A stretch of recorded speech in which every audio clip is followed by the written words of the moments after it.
आप सुन रहे हैं गुनाहों का देवता। आज आप इसका सुनेंगे भाग 46। अगर आपने पिछला भाग नहीं सुना है तो उसका लिंक डिस्क्रिप्शन बॉक्स में पड़ गया है, आप वहां जाकर सुन सकते हैं। चंदर ने अंत में नोट्स लिए, घड़ी देखी और चल दिया। जब वह सीढ़ी तक पहुंचा तो सहसा सुधा की छाया मूर्त में हरकत हुई। सुधा ने पांव के अंगूठे से फर्श पर एक लकीर खींचते हुए नीचे निगाह झुकाए हुए कहा, कितनी देर में आओगे? चंदर रुक गया, जैसे चंदर को सितारों का राज मिल गया हो। सुधा भला बोली तो, लेकिन फिर भी अपने मन की उल्लास उसने जाहिर नहीं होने दिया। बोला, कम से कम 2 घंटे तो लगेंगे ही।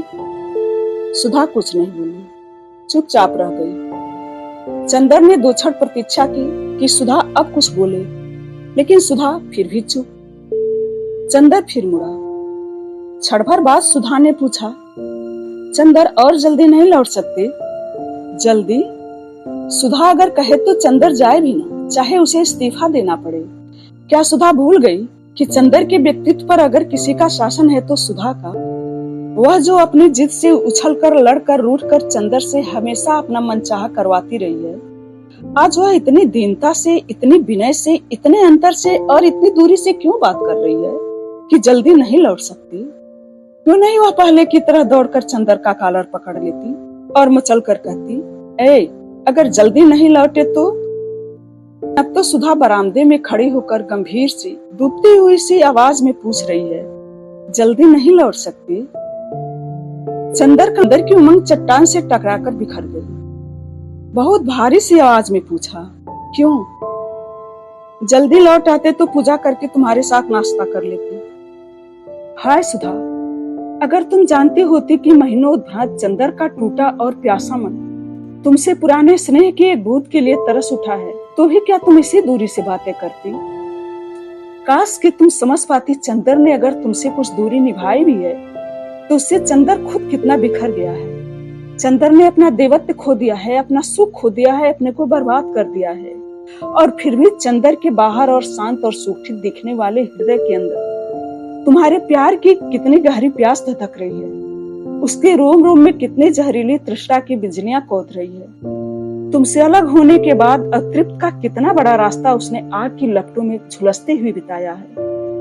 अगर तुम इसे समझ लेती तो तुम चंदर को एक बार दुलार कर उसके जलते हुए प्राणों पर अमृत की चांदनी बिखरने के लिए व्यग्र हो उठती। सुधा, तुम अगर एक क्षण के लिए इसे समझ लो, एक क्षण के लिए चंदर को पहरे की तरह दुलार लो, बहला लो, रूठ लो, मना लो, तो सुधा, चंदर की जलती हुई आत्मा नरक चिताओं से फिर से अपना गौरव पा ले, फिर से अपनी खोई हुई पवित्रता जीत ले और फिर से अपना विस्मृत देवत्व लौटा ले। लेकिन सुधा, तुम बरामदे में चुपचाप खड़ी इस तरह की बातें कर रही हो जैसे चंदर को ये परिचित हो। सुधा, यह क्या हो गया है तुम्हें? चंदर बिनती पम्मी सभी की जिंदगी में जो भयंकर तूफान आ गया है, जिसने सभी को झकझोर कर थका डाला है, इसका समाधान सिर्फ तुम्हारे प्यार में था, सिर्फ तुम्हारी आत्मा में था। लेकिन अगर तुम इनके चरित्रों का अंतर्निहित सत्य न देखकर बाहरी विध्वंस से ही अपना आगे का व्यवहार निश्चित कर लिया, तो कौन इसे इस चक्रवात से खींच निकालेगा? क्या ये अभागे इसी चक्रवात में फंसकर चूर हो जाएंगी सुधा?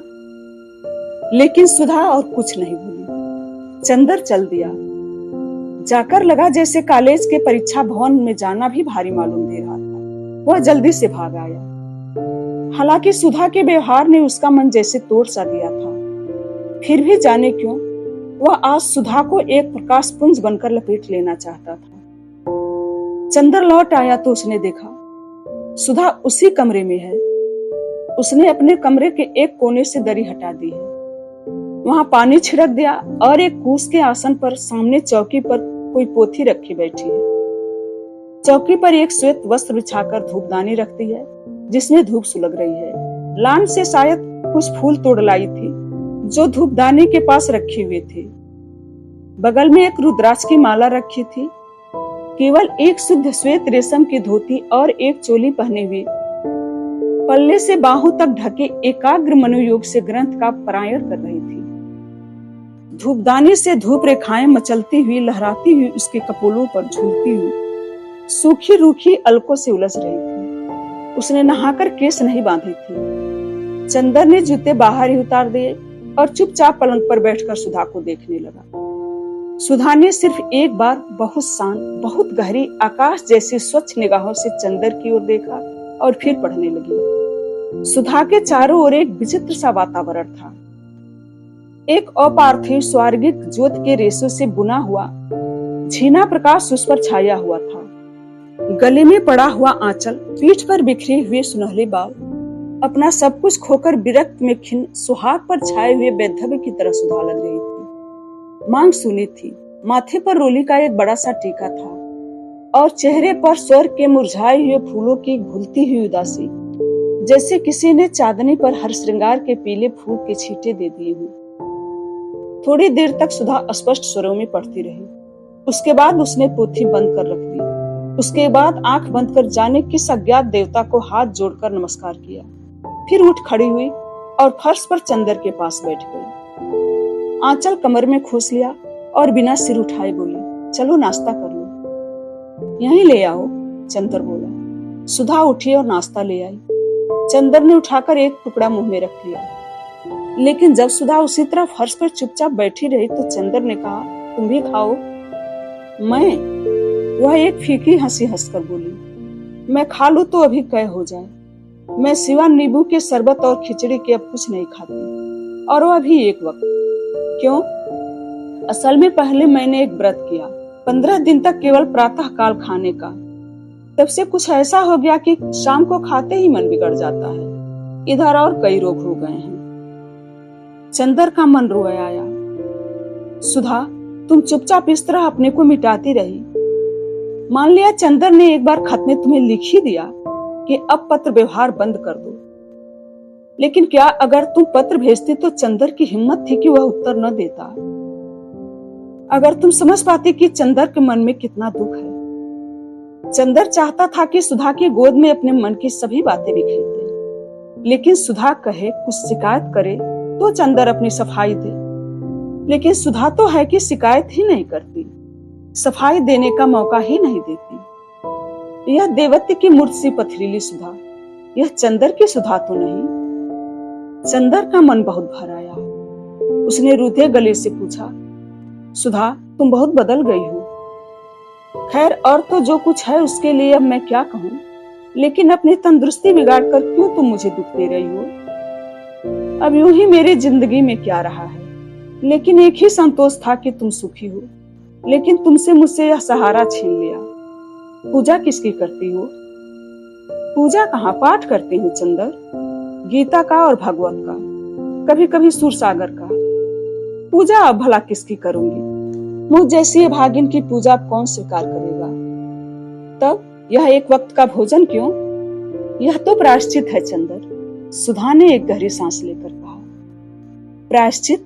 चंदर ने अचरज से कहा। हाँ, प्रायश्चित। सुधा ने अपने पांव के बिच्छू को धोती के छोर से रगड़ते हुए कहा। हिंदू गृह तो ऐसा जेल होता है जहाँ कैदी को उपवास करके प्राण छोड़ने की भी इजाजत नहीं रहती, अगर धर्म के बहाने न हो। धर्म के बहाने उपवास करके कुछ सुख मिल जाता है। एक क्षण आता है कि जब आदमी प्यार से विद्रोह कर चुका है, अपने जीवन की प्रेरणा मूर्त की गोद से बहुत दिन तक निर्वासित रह चुका है, उसका मन पागल हो उठता है फिर से प्यार करने को, बेहद प्यार करने को, अपने मन का दुलार फूलों की तरह बिखरा देने को। आज विद्रोह का तूफान उतर जाने के बाद अपनी उजड़ी हुई जिंदगी में बीमार सुधा को पाकर चंदर का मन तड़प उठा। सुधा की पीठ पर लहराती हुई सूखी अलके हाथ में ले ली, उसे गूंथने का असफल प्रयास करते हुए बोला, सुधा, यह तो सच है कि मैंने तुम्हारे मन को बहुत दुखाया है, लेकिन तुम तो हमारी हर बात को, हमारी हर क्रोध को क्षमा करती रही हो। इस बात का तुम इतना बुरा मान गई? किस बात का चंदर? सुधा ने चंदर की ओर देखकर कहा। मैं किस बात का बुरा मान गई? किस बात का प्रायश्चित कर रही हो तुम, इस तरह अपने को मिटाकर? प्रायश्चित तो मैं अपनी दुर्बलता का कर रही हूँ चंदर। दुर्बलता? चंदर ने सुधा की अलकों को घटाओं की तरह छिटका कर कहा। दुर्बलता चंदर? तुम्हें ध्यान होगा कि एक दिन हम लोगों ने निश्चय किया था कि हमारे प्यार की कसौटी यह रहेगी चंदर, दूर रहकर भी हम लोग ऊंचे उठेंगे, पवित्र रहेंगे। दूर हो जाने के बाद चंदर, तुम्हारा प्यार तो मुझ में एक दृढ़ आत्मा और विश्वास भरता रहा। उसी के सहारे मैं अपने जीवन के तूफान को पार कर गई। लेकिन पता नहीं मेरे प्यार में कौन सी दुर्बलता रही कि तुम उसे ग्रहण नहीं कर पाए। मैं तुमसे कुछ नहीं कहती, मगर अपने मन में कितनी कुंठित हूँ कि कह नहीं सकती। पता नहीं दूसरा जन्म होता है या नहीं, लेकिन इस जन्म में तुम्हें पाकर तुम्हारे चरणों पर अपने को चढ़ा न पाई, तुम्हें अपने मन की पूजा में यकीन न दिला पाई। इससे बढ़कर और दुर्भाग्य क्या होगा। मैं अपने व्यक्तित्व को कितना ग्रहित, कितना छिछला समझने लगी हूँ चंदर। चंदर ने नाश्ता खिसका दिया। अपने आंख में छलकते हुए आंसू को छिपाते हुए चुपचाप बैठ गया। नाश्ता कर लो चंदर, इस तरह तुम्हें अपने पास बिठाकर खिलाने का सुख अब कहाँ नसीब होगा। लो। सुधा ने अपने हाथ से उसे नमकीन सेव खिला दिया। चंदर के भरे आंसू सुधा के हाथों पर छू गए। छी, यह क्या चंदर? कुछ नहीं, चंदर ने आंसू पोंछ डाले। इतने में महाराजिन आई और सुधा से बोली, बिटिया रानी ले ई नान खटाई, हम कल से बना के रख दिया रहा कि तो के खिलाइबे। अच्छा, हम भी महाराजिन इतने दिन से तुम्हारे हाथ से खाने के लिए तरस गए, तुम चलो हमारे साथ। यहाँ चंदर भैया के कौन देखी, अब बिटिया इन्हों के ब्याह कर दे तो हम चली तोहरे साथे। सुधा हंस पड़ी। चंदर चुपचाप बैठा रहा। महाराजन खिचड़ी डालने चली गई। सुधा ने चुपचाप नान खटाई की तस्तरी उठाकर एक ओर रख दी। चंदर चुप। अब क्या बात करे। पहले वह दोनों घंटों बात किया करती थी। उसे बड़ा ताज्जुब हुआ, इस वक्त कोई बात ही नहीं सूझती है। पहले जाने कितना वक्त गुजर जाता था, दोनों की बातों का खात्मा ही नहीं होता था। सुधा भी चुप थी। थोड़ी देर बाद चंदर बोला, सुधी, तुम सचमुच पूजा पाठ में विश्वास रखती हो? क्यों, करती तो हूँ चंदर। गुनाहों का देवता यहीं तक। अगले वीडियो में फिर मिलेंगे। धन्यवाद।